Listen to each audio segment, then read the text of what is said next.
আজকে আন্তর্জাতিক অপরাধ ট্রাইব্যুনাল 1-এ আসামি সজীব ওয়াজেদ জয় এবং জোনায়েদ আহমদ পলকের মামলাটি আজকে সাক্ষ্য গ্রহণের জন্য ছিল এবং ওপেনিং স্টেটমেন্টের জন্য ছিল।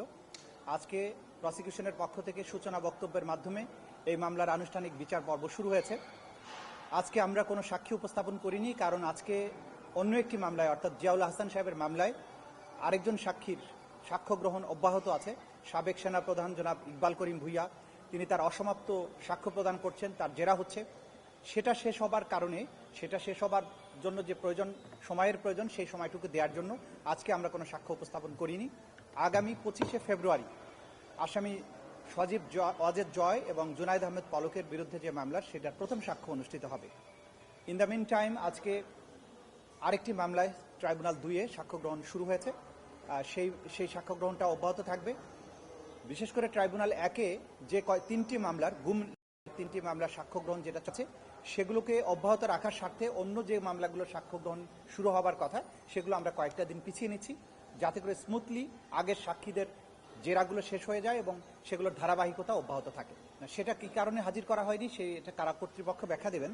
কারণ হচ্ছে গতকালকে আমরা তো প্রস্তুত ছিলাম, কিন্তু যেহেতু কারা কর্তৃপক্ষ হাজির করেনি এবং কালকের দিনটা আসলে নানান কারণে আমাদের মাননীয় বিচারকদেরও কিছু ব্যস্ততা ছিল রাষ্ট্রীয় অনুষ্ঠানের কারণে, সেগুলোর কারণে হয়তো তারা এটা করেছেন, কিন্তু আমাদের কাছে এই ইনফরমেশনটা ছিল না। তো আমরা প্রস্তুত ছিলাম। এরকম মাঝে মধ্যে হতে পারে, বিশেষ কোনো কারণে সেদিন যদি সাক্ষী না আসে সেটা হতে পারে প্রসিডিংস। তো সামনে এগুলো আর হবে না, কারণ রাষ্ট্রীয় একটা ট্রানজিশন চলছিল, সে কারণে অনেকেই সেদিকে যাবার চেষ্টা করেছেন, সে কারণে হয়তো সেটা হয়নি। ইনশাআল্লাহ সামনের থেকে স্মুথলি চলবে। আমরা যেটা বলেছি যে বাংলাদেশে 2024 সালের জুলাই এবং আগস্ট মাসে বাংলাদেশের আন্দোলনকারী ছাত্র জনতার উপরে যে ব্যাপক হারে যে ম্যাসাকার করা হয়েছিল, যে গণহত্যা চালানো হয়েছিল, সেটার মাস্টারমাইন্ড যারা ছিলেন তাদের মধ্যে অন্যতম দুজন হচ্ছেন সজীব ওয়াজেদ জয় এবং জোনায়েদ আহমেদ পলক।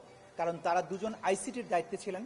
তারা সেই সময় ইন্টারনেট বন্ধ করে দিয়ে গণহত্যা সংগঠনের ব্যাপারে তারা সর্বাত্মক সহযোগিতা করেন এবং জোনায়েদ আহমেদ পলকের সাথে অন্যান্য মন্ত্রীদের সালমান এফ রহমান সাহেবের কথোপকথনের মধ্য দিয়ে দেখা যাচ্ছে এই গণহত্যাকে ফ্যাসিলিটেট করার ব্যাপারে তাদের মধ্যে সলা পরামর্শ হয়েছে, ষড়যন্ত্র হয়েছে, পরিকল্পনা হয়েছে।